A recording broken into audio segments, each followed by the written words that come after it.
Vikramshila IAS coaching institute 14 बीघा ऋषिकेश। भारतीय संविधान और राज्य व्यवस्था कर रहे थे हम लोग, ठीक है। आज करना हमने राज्य मानवाधिकार आयोग, लोकपाल और लोकायुक्त, इन तीन के बारे में पढ़ना है, ठीक है। तो राज्य मानवाधिकार आयोग यानी state human rights commission. State human rights commission में सबसे पहले जो याद रखना है आपने, मानव संरक्षण अधिकार अधिनियम 1993, इसमें भी जो सबसे इंपॉर्टेंट है वो है 1993। क्या याद रखना है? 1993 मानव संरक्षण अधिकार अधिनियम 1993 के आधार पर राष्ट्रीय मानवाधिकार आयोग के साथ साथ राज्य स्तर पर भी राज्य मानवाधिकार आयोग, जैसे राष्ट्रीय मानवाधिकार आयोग पढ़ा था हमने कल, नेशनल ह्यूमन राइट कमीशन, वैसे ही राज्य मानवाधिकार आयोग का गठन किया गया है। अलग अलग राज्यों में अलग अलग होते हैं। जैसे हमारे उत्तराखंड का क्या, उत्तराखंड मानवाधिकार आयोग, और उसके जो अध्यक्ष हैं वो कौन है? न्यायमूर्ति जगदीश भल्ला जी हैं, ठीक है। इसका उल्लेख मानवाधिकार संरक्षण अधिकार अधिनियम 1993 की धारा 21 में निहित है। धारा 21 को याद करना पड़ेगा, यहाँ से क्वेश्चन बन चुका है कि किस धारा में है। आंसर धारा 21 में है, मानव संरक्षण अधिकार अधिनियम 1993। राज्य मानवाधिकार आयोग भारतीय संविधान की 7वीं अनुसूची में राज्य सूची और समवर्ती सूची के अंतर्गत शामिल विषयों से संबंधित मानव अधिकारों के उल्लंघन की जांच कर सकता है। क्योंकि बात किसकी चल रही है? राज्य मानवाधिकार आयोग की चल रही है, इसलिए जो राज्य मानवाधिकार आयोग होगा वो भारतीय संविधान की 7वीं अनुसूची, 3 लिस्ट हैं, union list, state list, concurrent list. तो यूनियन लिस्ट में नहीं छेड़ सकता, लेकिन स्टेट लिस्ट और कॉन्करेंट लिस्ट यानी राज्य सूची और समवर्ती सूची के अंतर्गत जो विषय शामिल हैं उनसे संबंधित मानव अधिकारों के उल्लंघन की जांच कर सकता है, ठीक है। और जो राष्ट्रीय मानवाधिकार आयोग होगा वो क्या करेगा? संघ सूची यानी यूनियन लिस्ट और कॉन्करेंट लिस्ट यानी समवर्ती सूची के संबंधित मानवाधिकारों के उल्लंघन की जांच करता है। यहाँ पे हमने पढ़ना है राज्य सूची, समवर्ती सूची, वहां पर पढ़ना हमने संघ सूची और समवर्ती सूची, ठीक है। चलिए, मानवाधिकार संशोधन अधिनियम 2019 के द्वारा यह व्यवस्था कर दी गई है कि राज्य मानवाधिकार आयोग में एक अध्यक्ष, 2 अन्य सदस्य शामिल होंगे। एक अध्यक्ष और 2 अन्य सदस्य शामिल होंगे। पहले 5 होती थी इनकी संख्या, अब क्या बोल दिया है कि एक अध्यक्ष होगा, 2 अन्य सदस्य होंगे। इस आयोग का अध्यक्ष उच्च न्यायालय का एक सेवानिवृत्त मुख्य न्यायाधीश, उच्च न्यायालय का एक सेवानिवृत्त मुख्य न्यायाधीश या उच्च न्यायालय का न्यायमूर्ति होगा, तथा इसके सदस्यों में एक सदस्य कम से कम 7 वर्ष का अनुभव प्राप्त जिला न्यायाधीश और राज्य में उच्च न्यायालय का सेवारत या सेवानिवृत्त न्यायाधीश तथा दूसरा सदस्य ऐसा व्यक्ति होगा जिसके पास मानवाधिकार से संबंधित व्यवहारिक अनुभव एवं ज्ञान होगा, ठीक है। जब हम राष्ट्रीय मानवाधिकार आयोग पढ़ रहे थे तो हम वहाँ पे पढ़ रहे थे जो अध्यक्ष होता है वो सुप्रीम कोर्ट, वहाँ पे क्या पढ़ रहे थे? उच्चतम न्यायालय का क्या पढ़ रहे थे? एक सेवानिवृत्त मुख्य न्यायाधीश या उच्चतम न्यायालय का न्यायाधीश। लेकिन यहाँ पर हम क्या पढ़ रहे हैं? क्योंकि ये राज्य मानवाधिकार आयोग है तो यहाँ पे हम पढ़ रहे हैं कि राज्य मानवाधिकार आयोग का अध्यक्ष उच्च न्यायालय का एक सेवानिवृत्त न्यायाधीश, सेवानिवृत्त मुख्य न्यायाधीश या उच्च न्यायालय का न्यायमूर्ति होगा। क्या पढ़ रहे हैं? ठीक है। लेकिन मैंने कहा वो जो 2 सदस्य होते हैं उसमें से एक सदस्य के पास मानवाधिकार से संबंधित क्या होना चाहिए? व्यवहारिक अनुभव एवं ज्ञान होना चाहिए। तो मानवाधिकार से संबंधित अगर आपको स्टडी करनी है तो डिस्टेंस से भी कर सकते हैं। डिस्टेंस लर्निंग प्रोग्राम चलते हैं जो दिल्ली से है, अन्नामला यूनिवर्सिटी से है और बहुत सारी यूनिवर्सिटीज़ कराती हैं, ठीक है। तो अपनी डिग्री को बढ़ाते रहिए भाई। राज्य आयोग का मुख्य कार्यपालक अधिकारी सचिव होता है, यानी राज्य जो मानवाधिकार आयोग होता है उसका मुख्य कार्यपालक अधिकारी कौन होता है? सचिव होता है, सेक्रेटरी होता है। राज्य आयोग के अध्यक्ष एवं सदस्यों की नियुक्ति राज्यपाल चुनाव समिति की सिफारिश पर करता है। कौन करता है? राज्यपाल करता है, चुनाव समिति की सिफारिश पर करता है। इस चुनाव समिति के सदस्यों में राज्य के मुख्यमंत्री होते हैं, राज्य के गृह मंत्री होते हैं, विधानसभा का अध्यक्ष होता है और जो विधानसभा में विपक्ष का मुख्य नेता होगा वो होगा, ठीक है। इसके साथ साथ जिन राज्यों में विधान परिषदें हैं वहाँ पर विधान परिषद का सभापति और विधान परिषद का विपक्ष का नेता ये भी होंगे। तो नियुक्ति कौन करेगा? राज्य आयोग के अध्यक्ष एवं सदस्यों की नियुक्ति कौन करेगा? राज्यपाल करेगा। लेकिन मैंने कहा राज्यपाल क्या करेगा? चुनाव समिति की सिफारिश पर करेगा। और उस चुनाव समिति में आपको पता है, बता दिया मैंने, मुख्यमंत्री होंगे, गृह मंत्री होंगे, विधानसभा अध्यक्ष होगा, विपक्ष का नेता होगा विधानसभा में। अगर उस राज्य में विधान परिषद है तो विधान परिषद का सभापति होगा, साथ में विधान परिषद का विपक्ष का नेता होगा। क्लियर हो गया। आयोग के अध्यक्ष एवं सदस्यों का कार्यकाल 3 वर्ष या 70 वर्ष की उम्र, इसमें जो भी पहले हो जाए इतना होता है। 3 वर्ष या 70 वर्ष जो भी पहले हो, 3 वर्ष या 70 वर्ष जो भी पहले हो। इसमें जो भी पहले हो जाए, ठीक है। आयोग के अध्यक्ष और सदस्य सेवानिवृत्ति के बाद राज्य सरकार या केंद्र सरकार के अधीन कोई भी पद धारण करने के पात्र नहीं होते हैं, जबकि यदि 70 वर्ष की उम्र पूरी नहीं हुई है तो इस पद के लिए एक और कार्यकाल के लिए पात्र माने जाते हैं, यानी पुनर्नियुक्ति के पात्र होते हैं। क्या होते हैं? अगर 70 वर्ष की उम्र प्राप्त नहीं की है तो पुनर्नियुक्ति के भी पात्र होते हैं, ठीक है। माना 62 में रिटायर हो गए, कोई हाई कोर्ट के जज हैं, मुख्य न्यायाधीश हैं, 3 साल कितना हो गया, 63, 64, 65, फिर दोबारा क्या हो सकता है 66, 67, 68, है ना, और फिर दोबारा 69, 70। समझ में आया? ठीक है। किसी राज्य के राज्य मानवाधिकार आयोग के अध्यक्ष सदस्यों का या दोनों को किसी दूसरे राज्य के अध्यक्ष सदस्य के रूप में धारा 22 की उपधारा 1 में निर्दिष्ट समिति की अनुशंसा प्राप्त होने के पश्चात नियुक्त किया जा सकता है। राज्य मानवाधिकार आयोग किसी पीड़ित व्यक्ति के साथ हुए मानवाधिकार उल्लंघन की जांच करता है। इसके लिए आयोग शिकायत करने व स्वतः संज्ञान लेकर यह कार्य करता है। इसके साथ साथ आयोग लोक सेवकों द्वारा इस तरह के उल्लंघन की रोकथाम में लापरवाही करने की भी जांच करता है। राज्य सरकार के नियंत्रण में किसी भी जेल या अन्य संस्था का दौरा करना और कैदियों के रहने की जगह को रहने लायक बनाने के लिए संबंधित लोगों को आयोग निर्देश देता है। आयोग कोर्ट के अनुमोदन के साथ साथ किसी न्यायालय के समक्ष मानवाधिकारों के उल्लंघन की किसी भी आरोप से जुड़े किसी भी कार्रवाई में हस्तक्षेप कर सकता है। वह संविधान द्वारा दिए गए मानवाधिकारों के संरक्षण से संबंधित उपायों की समीक्षा करता है तथा उसको प्रभावी कार्यान्वयन के लिए सिफारिश करता है। ये सब मैंने कहा मुख्य परीक्षा में, देखिए अभी प्री में उतना काम नहीं आ रहा आपका, हो सकता है कि पूछ ले कि क्या क्या कर सकता है कौन, राज्य लोक सेवा आयोग, क्या क्या उसकी अधिकारिता में है। तो वैसे तो मैंने कहा आयोग हमेशा क्या करता है, सिफारिश करता है। क्या करता है? तो कल मैंने बता दिया था जब राष्ट्रीय मानवाधिकार आयोग कर रहे थे तो वहाँ पे काफ़ी कुछ बताया था मैंने, ठीक है। राज्य मानवाधिकार आयोग भी एक सलाहकारी संस्था है। अब यहाँ पर खास ध्यान देना आपने कि भी एक सलाहकारी संस्था है, लेकिन सामान्यतः इसके सलाह को राज्य सरकारें या अन्य प्राधिकरण अमान्य नहीं करते हैं। आर्थिक राहत या क्षतिपूर्ति के संबंध में भी आयोग को सक्षम नहीं बनाया गया है। ना तो आर्थिक सहायता दे सकता है किसी को, ना क्षतिपूर्ति कर सकता है किसी की।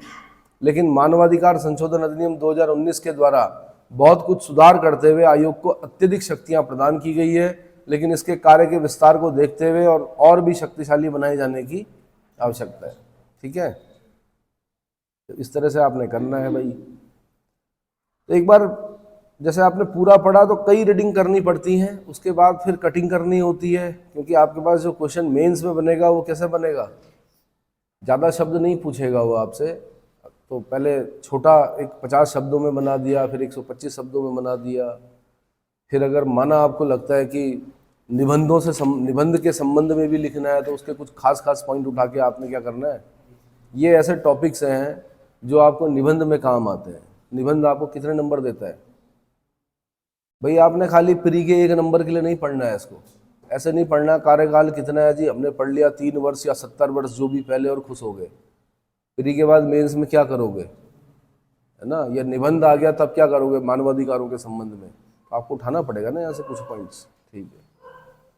अगला भाई लोकपाल एवं लोकायुक्त क्या है? लोकपाल एवं लोकायुक्त। तो लोकपाल और लोकायुक्त भाई जो स्कैंडिनेवियन कंट्रीज है ना, नॉर्वे, स्वीडन, फिनलैंड, वहाँ पर बहुत पहले कंसेप्ट आ गया था ओम्बुड्समैन का। किसका? इसीलिए आज भी आप देखते होंगे कि जब आप करप्शन फ्री कंट्रीज़ की बात करते हैं तो उसमें Scandinavian countries corruption free countries है। और अगर हम अपने देश की बात करते हैं तो भ्रष्टाचार तो जो है वो राष्ट्र का क्या बन गया, लेप्रेसी बन गया, कोड बन गया है। क्या बन गया है? उसकी जड़ें इतनी गहरी चली गई हैं कि उसको क्या किया जा रहा है, बुरा नहीं माना जा रहा है, अब ये माना जा रहा है कि ऐसा ही चलता है। भ्रष्टाचार मतलब कंसेप्ट ये बन गया, ये मान लिया लोगों ने कि चलता है, कि क्या होता है, तो वो चलता है वाला जो कल्चर है ना, वो बड़ा खतरनाक होता है। नहीं चलता है भाई, अड़ जाओ एक जगह पर कि नहीं होगा, भ्रष्टाचार नहीं होना है तो नहीं होना है, ठीक है। अब उसके लिए संस्थाएं बन रही है, देखिए कहाँ तक सफल होती हैं। भ्रष्टाचार प्रशासन की एक भ्रष्टाचार राष्ट्र का कोड है, भ्रष्टाचार प्रशासन की एक प्रमुख समस्या बन गया है। भ्रष्टाचार को मिटाने और दूर करने के लिए विभिन्न देशों में समय समय पर अनेक कदम उठाए गए हैं। ऐसे एक कदम के रूप में स्वीडन, ये याद रखना आपने, स्वीडन में सर्वप्रथम 1809 में संविधान के अंतर्गत ओम्बुड्समैन की स्थापना की गई। किसकी? ओम्बुड्समैन की स्थापना की गई। भारत में ओम्बुड्समैन को लोकपाल के नाम से जाना जाता है। अन्ना हजारे का आंदोलन देखा होगा आपने, केजरीवाल जी का आंदोलन देखा होगा, है ना। तो अन्ना हजारे जी तो क्या हो गए, आंदोलन किया उन्होंने, बहुत बड़ा आंदोलन किया, पूरे देश को जोड़ा लोकपाल के लिए, लोकायुक्त के लिए, ठीक है। लेकिन फिर वही क्या हुआ, सत्ता बीच में आई और सब, चलो, ओम्बुड्समैन की स्थापना की गई। स्वीडन में सर्वप्रथम 1809 में संविधान के अंतर्गत ओम्बुड्समैन की स्थापना की गई और भारत में ओम्बुड्समैन को लोकपाल के नाम से जाना जाता है। फिनलैंड में 1918 में, डेनमार्क में 1954 में और नॉर्वे में 1961 में और ब्रिटेन में 1967 में ओम्बुड्समैन लोकपाल की स्थापना भ्रष्टाचार समाप्त करने के लिए की गई थी। और ये ओम्बुड्समैन बहुत पहले, जब हम इस देश में हमने पहली बार ये पढ़ा तो उस समय BSRB हुआ करता था, banking service recruitment board, banking की पेपर कराया करता था किसी ज़माने में। तो बैंकिंग में बनते थे क्वेश्चन ओम्बुड्समैन, तो बैंकों में आया था ओम्बुड्समैन जो स्कीम। आज भी होता है, हर राज्य की राजधानी में RBI का एक ऑफिस होता है जहाँ पर कि एक ओम्बुड्समैन बैठता है। बैंक के कर्मचारियों से संबंधित जो भी शिकायत करनी हो, आप जैसे आपका जो हमारी जो राजधानी हो देहरादून में है, तो देहरादून में कहीं ना कहीं जहाँ पर RBI का ऑफिस होगा वहाँ पर ओम्बुड्समैन बैठा होगा, आप उनसे शिकायत कर सकते हैं और अपनी समस्या का निवारण करवा सकते हैं, ठीक है। किसी के खिलाफ अगर आपके साथ गड़बड़ हो रहा है, कुछ फ्रॉड हो रहा है, तो आप अनुशासनात्मक कार्रवाई भी करा सकते हो, ठीक है। तो विभिन्न देशों में ओम्बुड्समैन को विभिन्न नामों से जाना जाता है। इंग्लैंड, न्यूजीलैंड एवं डेनमार्क में से संसदीय आयुक्त कहा जाता है। सोवियत संघ में वक्ता कहते हैं इसको, या प्रोसिक्यूटर के नाम से जाना जाता है, वक्ता या प्रोसिक्यूटर। वक्ता हमारा वाला वक्ता नहीं है, ये रशियन वक्ता है, ठीक है। 60 के दशक की शुरुआत में देश में प्रशासनिक ढांचे में जड़ जमाते भ्रष्टाचार को रोकने हेतु जरूरत महसूस की गई। क्या की गई? जरूरत महसूस की गई। भारत में ओम्बुड्समैन के लिए लोकपाल शब्द का सर्वप्रथम प्रयोग वर्ष 1963 में लोकसभा सदस्य श्री लक्ष्मीमल सिंघवी ने किया था। लोकपाल शब्द का प्रयोग सर्वप्रथम किसने किया? आंसर लक्ष्मीमल सिंघवी ने किया। सिंघवी ने किया कब? 1963 में। वर्ष 1966 में मोरारजी देसाई की अध्यक्षता में गठित प्रथम प्रशासनिक सुधार आयोग। अगर IAS बनना है, UPSC निकालना है, तो 2 ARC पढ़नी जरूरी होती है, एडमिनिस्ट्रेटिव रिफॉर्म कमीशन। पहला वाला जो है उनके अध्यक्ष कौन है? मोरारजी देसाई है। ARC 1 एंड ARC 2 पूरा डिटेल पढ़ना पड़ता है, पहले भी बता चुका हूँ। और पीपल्स रिप्रेजेंटेशन एक्ट पढ़ना पड़ता है और बहुत कुछ है। प्रेस इंफॉर्मेशन ब्यूरो से आपको करंट के क्या होता है टच में रहना पड़ता है। चलो, तो 1966 में मोरारजी देसाई की अध्यक्षता में गठित प्रथम प्रशासनिक सुधार आयोग की स्थापना की गई। बाद में 1967 ईस्वी में के हनुमंतैया की अध्यक्ष को इसका अध्यक्ष बनाया गया। हनुमंतैया, क्या नाम याद रखना आपने? के हनुमंतैया को इसका अध्यक्ष बनाया गया, जिसका कार्यकाल 1970 तक था। आयोग ने अपनी सिफारिश में नागरिकों की शिकायतों के निवारण हेतु एक द्विस्तरीय प्रणाली के गठन की वकालत की। इसके अंतर्गत केंद्र में एक लोकपाल तथा राज्यों में लोकायुक्त की स्थापना पर जोर दिया गया। क्या किया गया? तो भाई जैसे पहले लोकपाल, जब लोकपाल आया देश में, तो पहले लोकपाल जो बने वो पिनाकी चंद्र घोष बने हमारे। कौन बने? और इस समय जो है लोकपाल वो है न्यायमूर्ति अजय माणिक राव खानविलकर। कौन है? अजय माणिक राव खानविलकर। और अगर हम उत्तराखंड में बोलें तो वहाँ पर लोकायुक्त होते हैं। कौन होते हैं? तो कौन कौन बने अभी तक लोकायुक्त उत्तराखंड में? एमएम घिल्डियाल जी है, उससे पहले कौन थे? एमएम घिल्डियाल जी से पहले अजी, ठीक है। कोई चाल मस्त, कोई हाल मस्त, कोई खाके रोटी दाल मस्त, सब है अपनी मस्ती में इन दीवानों की बस्ती में। सुने हो? हाँ, पूरा नाम बोलिए। SHE रजा, ए रजा, ठीक है। और दूसरे जो बने वो एमएम घिल्डियाल जी बने। क्या उनके बाद कोई बने हैं लोकायुक्त? नहीं। चलो ठीक है भाई, उठो जागो, याद करो। छोटे छोटे पॉइंट हैं। उत्तराखंड जब पढ़ते हैं तो सबसे पहले संक्षिप्त की रटनी पड़ती है। संक्षिप्त की समझते हो? जो किताब होती है संक्षिप्त में दे रखा है, पहले 15-20 पेज जो है वो तो कम से कम याद होने चाहिए कि कौन थे पहले लोकायुक्त। ज्यादा याद नहीं आ रहा, कम से कम इतना याद तो होना ही चाहिए कि रजा जी थे। कौन थे? रजा। और ज्यादा याद नहीं आ रहा तो घिल्डियाल, ये तो नाम परिचित होंगे आप।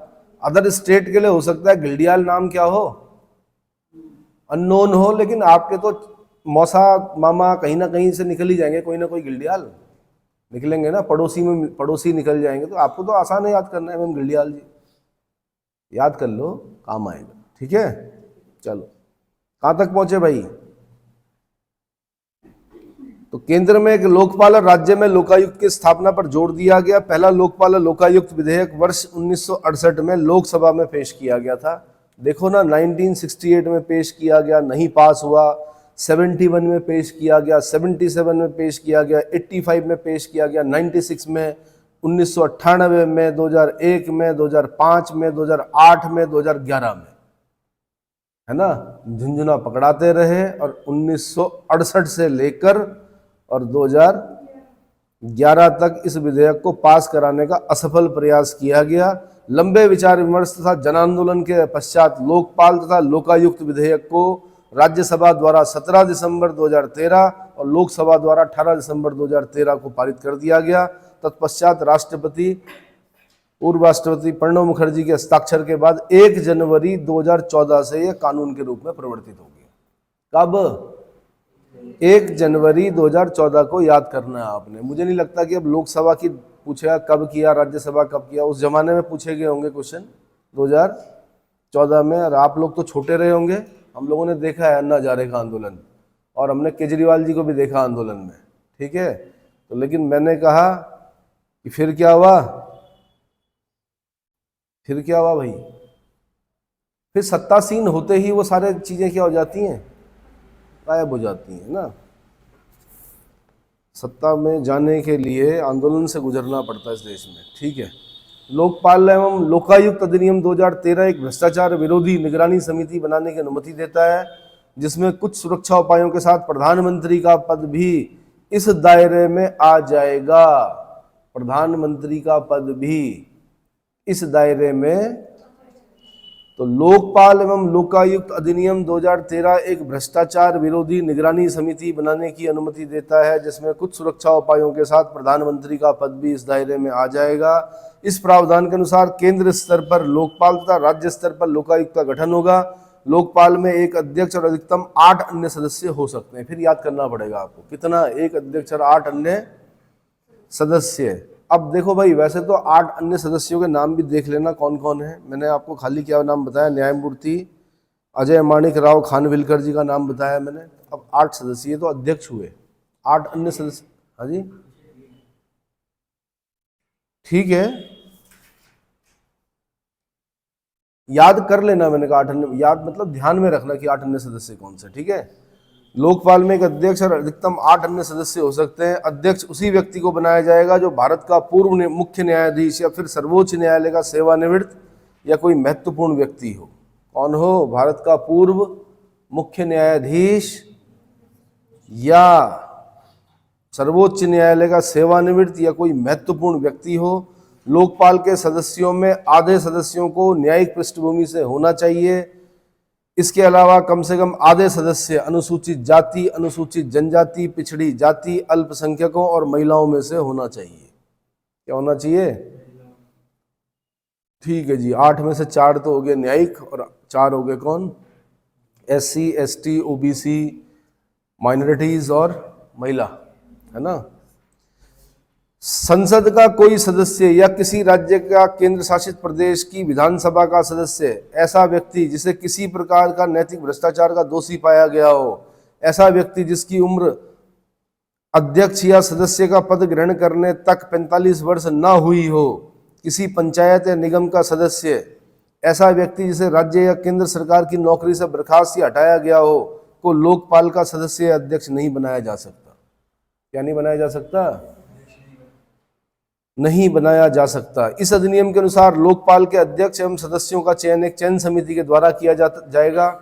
यह समिति भारत का प्रधानमंत्री, लोकसभा अध्यक्ष, लोकसभा में विपक्ष के नेता, भारत का मुख्य न्यायाधीश या मुख्य न्यायाधीश द्वारा नामांकित सर्वोच्च न्यायालय के न्यायाधीश तथा राष्ट्रपति द्वारा नामांकित ऐसा विधिवेता जिसके नाम की सिफारिश समिति के पहले 4 सदस्यों द्वारा की जाए से मिलकर बनेगी। इसका मतलब इस अधिनियम में कहा गया है भाई कि लोकपाल का जो अध्यक्ष और अन्य सदस्य होंगे वो एक चयन समिति द्वारा क्या होंगे? चयनित होंगे।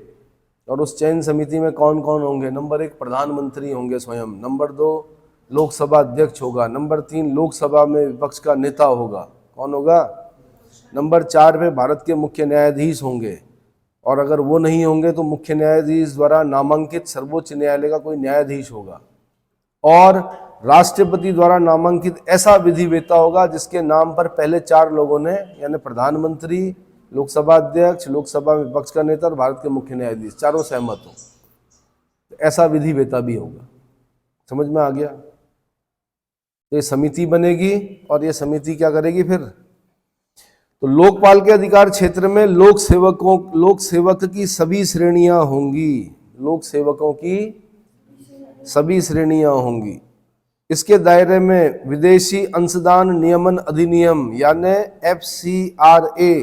FC फॉरेन करेंसी, देखो जरा फुल फॉर्म कौन सा एक्ट है ये? FCRA, हिंदी में बोलते हैं इसको विदेशी अंशदान नियमन अधिनियम, foreign contribution regulation act. Foreign contribution regulation act के संदर्भ में वे सभी संस्थाएं होंगी जो विदेशी स्रोतों से 10 लाख रुपए से ज्यादा का दान लेंगी, 10 लाख रुपए से ज्यादा का दान लेंगी। लेकिन लोकपाल पीड़ित व्यक्ति को अदालत या वैधानिक न्यायाधिकरण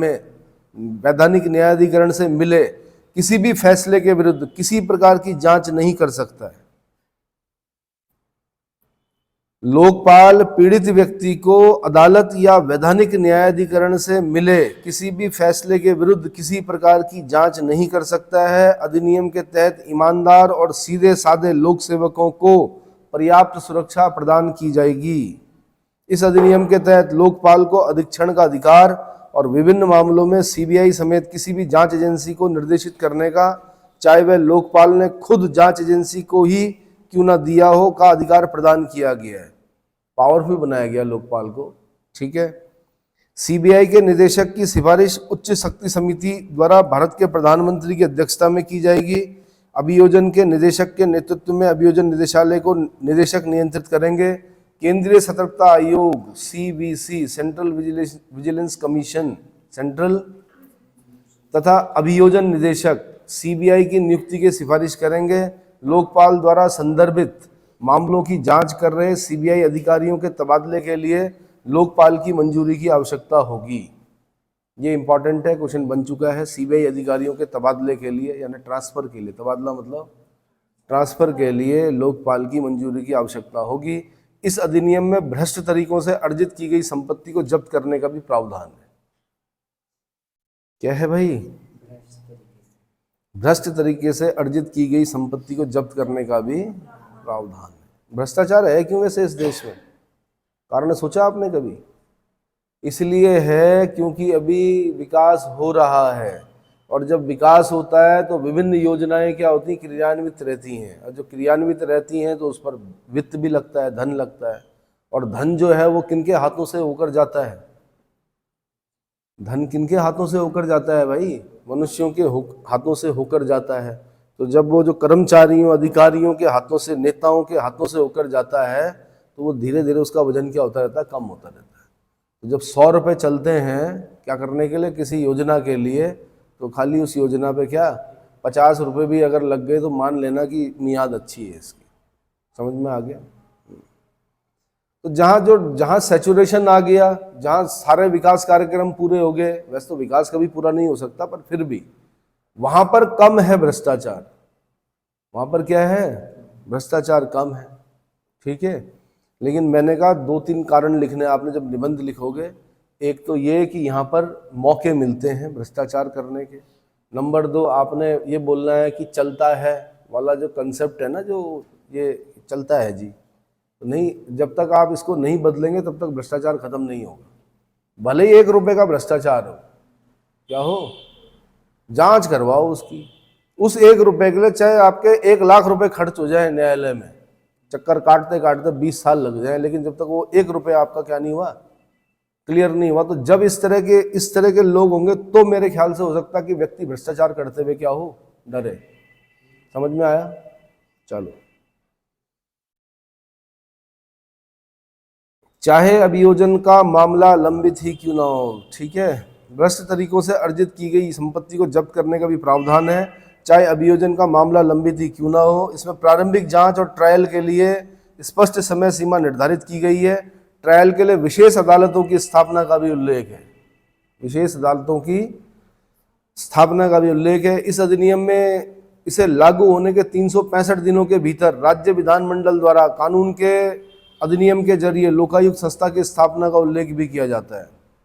प्रधानमंत्री श्री मोदी की अध्यक्षता में केंद्रीय मंत्रिमंडल ने संसद में लोकपाल एवं लोकायुक्त संशोधन विधेयक 2016 के द्वारा लोकपाल एवं लोकायुक्त अधिनियम 2013 के महत्वपूर्ण संशोधनों के साथ संसद ने जुलाई 2016 में पारित किया।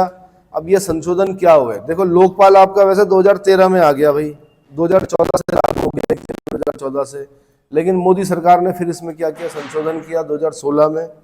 1 जनवरी 2014 को आया, 2016 में संशोधन हुआ। वो संशोधन क्या क्या है? नंबर 1, यह संशोधन लोक सेवकों, ट्रस्ट चलाने वाले तथा सरकार से 1 करोड़ रुपए अथवा विदेशों से 10 लाख रुपए तक का फंड प्राप्त करने वाले स्वयंसेवी संगठनों के बोर्ड सदस्यों को उनकी तथा उनके पति, पत्नी और आश्रित संतानों की संपत्तियों का विवरण देने की समय सीमा में विस्तार प्रदान करने हेतु किया गया।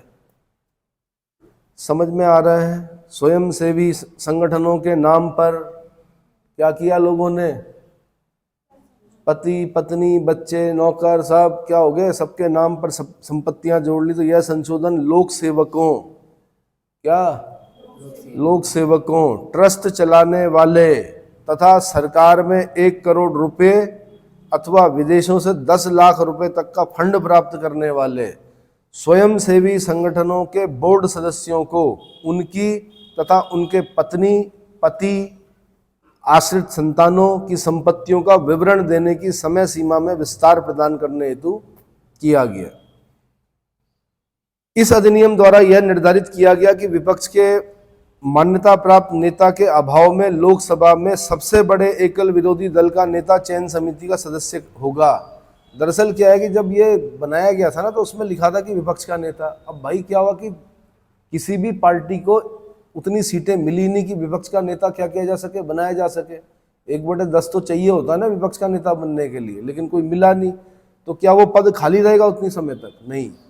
तो क्या किया गया, बोला गया कि जो सबसे बड़ा दल होगा उसी के नेता को क्या माना जाएगा, विरोधी दल का नेता या विपक्ष का नेता चयन समिति का सदस्य होगा। इस अधिनियम की धारा 44 में संशोधन किया गया, जो कि लोक सेवकों द्वारा संपत्ति की घोषणा एवं संपत्ति विवरण को सार्वजनिक करने से संबंधित है। प्रत्येक लोक सेवक को पदभार ग्रहण करने के 30 दिनों के अंदर अपनी संपत्तियों का विवरण घोषित करना होगा। इसके अंतर्गत लोक सेवकों की पति, पत्नी अथवा आश्रित बच्चों की संपत्तियां, देनदारियां और लेनदारियां शामिल होंगी। क्या होंगी? देनदारियां और लेनदारियां शामिल होंगी। अब वो समय दूर नहीं है कि आप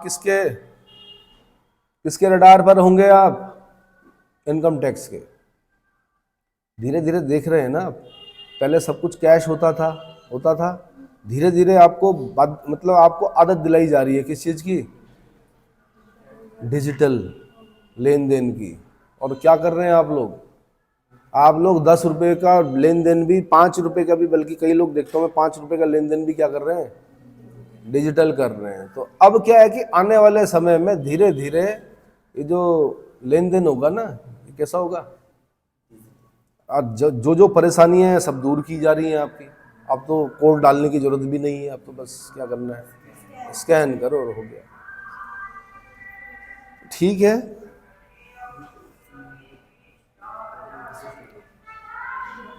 जैसे हम लोग 1 रुपए का नोट देखने के लिए तरस गए, 2 रुपए का नोट देखने के लिए तरस गए, एक दिन आएगा जब, है ना, क्या होगा, 2000 रुपए का नोट कब से नहीं देखा, बंद हो गया, है ना। धीरे धीरे 500 रुपए का नोट भी क्या होगा, हो सकता है, क्योंकि करेंसी छोटी होनी चाहिए, उससे भ्रष्टाचार कम होता है।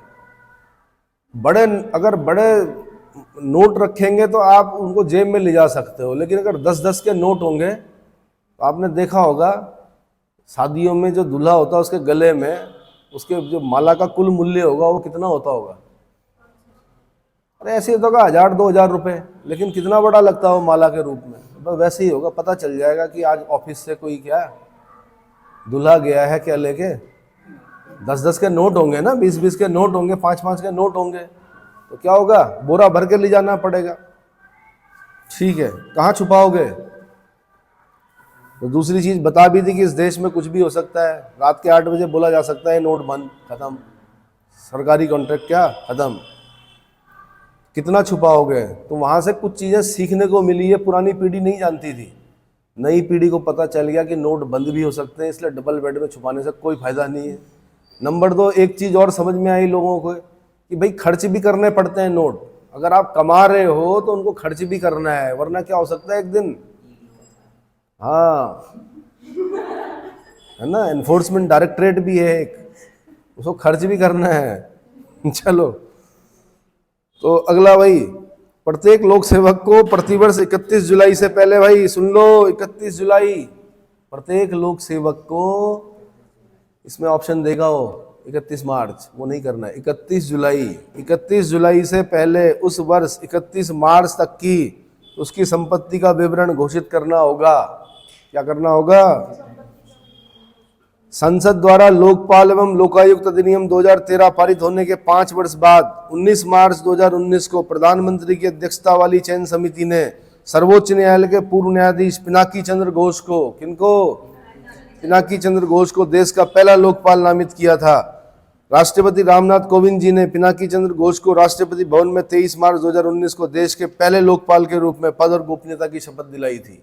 किसने, रामनाथ कोविंद जी ने पिनाकी चंद्र घोष जी को देश के पहले लोकपाल के रूप में पद और गोपनीयता की शपथ दिलाई थी। लोकपाल के अन्य 8 सदस्यों में 4 न्यायिक और 4 गैर न्यायिक सदस्यों को 27 मार्च 2019 में शपथ दिलाई गई। ठीक है, लोकपाल में अध्यक्ष और सदस्यों का कार्यकाल 5 वर्ष या 70 वर्ष की आयु, जो भी पहले हो, 5 वर्ष या। तो भाई अब उनके ये जो 8 लोग हैं वो नहीं पढ़ने हैं, आपने नए वाले पढ़ने, अगर चेंज हो गए हैं, अगर न्यायमूर्ति खान अजय माणिक राव खानविलकर जी बन गए हैं, अगर चेक कर लीजिए एक बार, क्योंकि बुक में तो अभी पिनाकी चंद्र घोष जी दे रखे हैं, है ना। तो जितना बोरिंग लग रहा है मुख्य परीक्षा की दृष्टि से उतना ही महत्वपूर्ण है, साथ में निबंध में भी काम आएगा आपके। भ्रष्टाचार जब आप लिख रहे होंगे तो आपको पता होना चाहिए कि भ्रष्टाचार में लोकपाल और लोकायुक्त की क्या भूमिका होती है, सीवीसी की क्या भूमिका होती है, सेंट्रल विजिलेंस कमिश्नर की, है ना।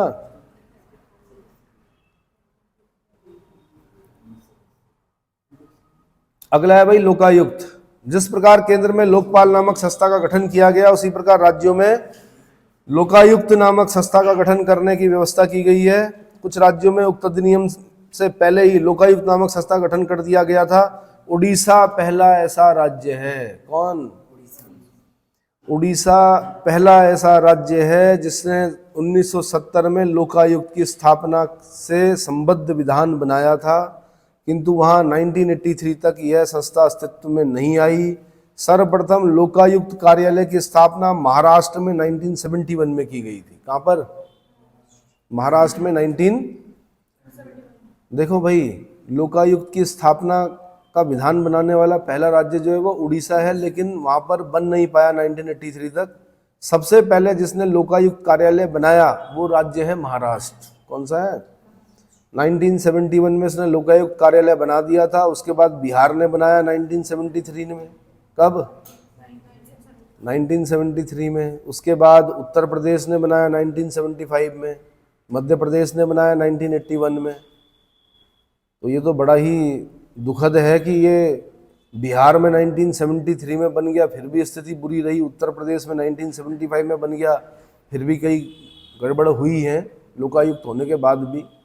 मध्य प्रदेश में है ना 1981 में व्यापम घोटाला। चलो, आदि राज्यों में इसका गठन किया गया। इस प्रकार वर्ष 2013 तक कुल लगभग 21 से अधिक राज्यों में तथा एक संघ राज्य क्षेत्र दिल्ली में लोकायुक्त का गठन किया जा चुका था, जिसका उद्देश्य राज्यों में भ्रष्टाचार के विरुद्ध शिकायतों की जांच एवं निराकरण करना है। क्या है? किसी राज्य का लोकायुक्त राज्य में उच्च न्यायालय का सेवानिवृत्त न्यायाधीश या राज्य उच्च न्यायालय का मुख्य न्यायाधीश हो सकता है। इसके अलावा अन्य किसी महत्वपूर्ण व्यक्ति को भी लोकायुक्त बनाया जा सकता है। लोकायुक्त के अतिरिक्त अधिकतम 8 अन्य सदस्य हो सकते हैं। क्या हो सकते हैं भाई? 8 अन्य सदस्य हो सकते हैं।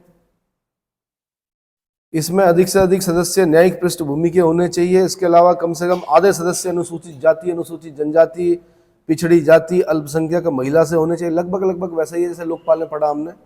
लोकायुक्त एवं सदस्यों की नियुक्ति प्रदेश के मुख्यमंत्री, विधानसभा के अध्यक्ष, विपक्ष के नेता, उच्च न्यायालय के मुख्य न्यायाधीश, राज्यपाल की ओर से नामित कोई विशेष व्यक्ति से मिलकर बने चयन समिति के द्वारा किया जाता है। लोकायुक्त प्रदेश में चल रही किसी भी भ्रष्टाचारी गतिविधि की जांच कर सकता है या करवा सकता है, चाहे इस मामले में वर्तमान मुख्यमंत्री हो, पूर्व मुख्यमंत्री हो, राज्य विधानसभा का कोई सदस्य हो, ठीक है, राज्य सरकार के अधिकारी ही क्यों ना शामिल हो। इसके अलावा ऐसा कोई व्यक्ति जो ऐसी किसी भी सोसाइटी, एसोसिएशन या निदेशक, प्रबंधक, सचिव या कोई और अधिकारी हो जो पूर्ण या आंशिक रूप से राज्य सरकार द्वारा वित्त पोषित या अनुदान प्राप्त हो और जिसकी वार्षिक आय सरकार द्वारा तय की गई सीमा से अधिक हो, उसकी जांच लोकायुक्त की ओर से की जा सकती है। इसके अलावा लोकायुक्त के पास किसी मामले में जांच एजेंसी के निरीक्षण करने और उससे निर्देश देने का भी अधिकार है। ठीक है। अब लोकपाल और लोकायुक्त का औचित्य क्या है भाई? तो लास्ट में बता दूं, लोकपाल के आलोचकों का मानना है कि लोकपाल की संस्था केवल छोटे तथा अपेक्षाकृत कम आबादी वाले देशों में सफल हुई है। भारत विषम आबादी वाला एक विशाल देश है और बुरी तरह संकीर्णता से ग्रस्त है।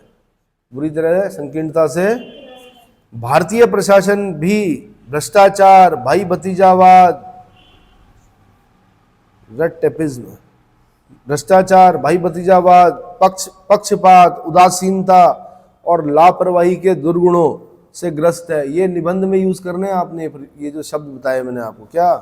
भारतीय प्रशासन भी भ्रष्टाचार, भाई भतीजावाद, पक्षपात, उदासीनता और लापरवाही के दुर्गुणों से ग्रस्त है। अतः नागरिकों की शिकायत के अवसर असंख्य हैं। परिणाम स्वरूप लोग लोकपाल के यहाँ शिकायतों एवं आरोपों की भरमार लगा देंगे, जिनमें से अधिकांश ग्रसित भावना से प्रेरित होंगी। इनकी छानबीन करने में काफी समय लग सकता है और शिकायतों की संतोषजनक सुनवाई कर पाना असंभव हो जाएगा और अंतोतगत्वा यह प्रजातंत्र के असफल संचालन के लिए हानिकारक सिद्ध होगा। इन आलोचनाओं के बावजूद लोकपाल व लोकायुक्त प्रशासन में सुधारात्मक व रोकथाम की कार्यवाही करेंगे। देखो भाई, क्या होता है कि आप जब 2 व्हीलर में भी चलते हैं ना, तो जो हेलमेट होता है वो हाथ पे लगा के चलते हैं। क्यों? क्योंकि आपको हेलमेट पहनना पसंद नहीं है। कितना भी बोल लो कि भाई अधिकतर जो एक्सीडेंट में मौत होती है वो हेड इंजरी से होती है। किससे होती है? पर एक अवस्था ऐसी होती है, उन्हें ऐसा लगता है कि जब हमारा सर, माना हम गिर भी गए तो जिस बस से हम टकराएंगे वो बस चकनाचूर हो जाएगी, या जिस सड़क पे हमारा सिर लगेगा तो सड़क पे खड्डा बन जाएगा। कुछ इस तरह की भाव होते हैं, अंदर से ऊर्जा होती है। दरअसल क्या होती है? लेकिन क्या है कि चौराहे पे एक ट्रैफिक पुलिस वाला खड़ा है, तो सब लोग अपनी सीट बेल्ट पहनना शुरू कर देते हैं, सब लोग हेलमेट पहनना शुरू कर देते हैं, करते हैं, चाहे भले ही थोड़ी दूर तक जहां तक उसकी दृष्टि दिख रही है वहां तक क्या करते हैं, यार चलान ना हो जाए, मतलब किसके डर से, चालान के डर से या कानून के डर से थोड़ी देर के लिए नियमों का पालन करते हैं। समझ लीजिए वैसा ही है, ठीक है, कि इन आलोचनाओं के बावजूद लोकपाल व लोकायुक्त प्रशासन में सुधारात्मक व रोकथाम की कार्रवाई करेंगे। वे जनता के कष्ट को संसद के प्रतिनिधि के रूप में सुनेंगे और उनकी मदद करेंगे। इससे वे प्रशासन को नियंत्रण में रख सकेंगे। जनता में प्रशासन के प्रति जो विश्वास का संकट उत्पन्न हो रहा है उसे समाप्त करने में सफल होंगे। भाई ये बहुत बड़ी बात लिखी है इसमें, विश्वास का संकट। इससे उत्तराखंड में भी जो बेरोजगार युवा है वो ग्रसित हो चुका है। विश्वास का संकट, विश्वास नहीं रहा उसे, क्या नहीं रहा, उन डिवाइन इंस्टीट्यूशंस पे विश्वास नहीं रहा जो डिवाइन इंस्टीट्यूशंस क्या करा रहे थे, पेपर करा रहे थे। उन्हें किसी भी कानून पर विश्वास नहीं रहा, मतलब वो निराशा और हताशा के कहाँ पहुंच गए बिल्कुल। लेकिन कुछ लोग हैं जो कर रहे हैं तो वो सफल होंगे, क्या होंगे, लेकिन कुछ लोगों ने लगभग क्या कर दिया, ये मान के चल लिया है कि भाई पढ़ने से नहीं होता है। तो जिन लोगों ने मान लिया वो बहुत बड़ी गलती कर रहे हैं, ठीक है। कानून आ चुके हैं और 100% तो कोई भी अपराध समाप्त नहीं होता है, बहुत बड़ा नेक्सस है, समाप्त नहीं होता है, लेकिन बहुत हद तक क्या होगा, रोकथाम लगेगी कानून के आने से, है ना। तो इसलिए तैयारी को जारी रखें और हताशा निराशा के उससे क्या हो, थोड़ा ऊपर उठें, ठीक है। जनता में प्रशासन के प्रति जो विश्वास का संकट उत्पन्न हो रहा है उसे समाप्त करने में सफल होंगे। लोकपाल वह कार्य कर पाएगा जो न्यायपालिका नहीं कर पाती है, अतः आम लोगों को अधिक से अधिक इसका लाभ पहुंचे, इसके लिए संसद में लंबित 2 विधेयकों को अतिशीघ्र पारित करना होगा। सिटीजन चार्टर और दूसरा whistle blower bill. Citizen charter bill में सरकारी सेवाओं को प्रदान करने के लिए एक निश्चित समय सीमा तय होगी। सेवाओं से जुड़ी शिकायतों का निपटान भी एक निश्चित समय सीमा के भीतर करना होगा। यह बिल आरटीआई की तर्ज पर है। विसिल ब्लोअर बिल में शिकायत का भांडाफोड़ करने वाले को संरक्षण देने का प्रावधान है। इस प्रकार लोकपाल और लोकायुक्त के गठन का उद्देश्य पूरा किया। विसिल ब्लोअर दरअसल कौन होते हैं, आपने जैसे आरटीआई के माध्यम से उजागर कर दिए भ्रष्टाचार, ठीक है, तो आप विसिल ब्लोअर, विसिल ब्लोअर मतलब सीटी बजाने वाले, जिन्होंने सबसे पहले सीटी बजाई कि भ्रष्टाचार हो रहा है। आरटीआई का यूज किया, लेकिन पता चला आप पर ही हमला हो गया, आपकी जानी खतरे में पड़ गई। कई लोग हैं जिनकी हत्याएं हुई हैं, तो भाई उनको संरक्षण देने की बात होगी ना, क्या देनी होगी उनको। अगर कोई भ्रष्टाचार को मतलब भ्रष्टाचार को उजागर करवा रहा है, अपने खर्चे से करवा रहा है, भले 10 रुपये खर्च कर रहा हो आरटीआई के लिए, लेकिन करवा तो रहा है, तो उसकी जान को तो खतरा हो गया, तो उसकी रक्षा कौन करेगा। समझ में आ गया, इतना काफी है भाई, ठीक है।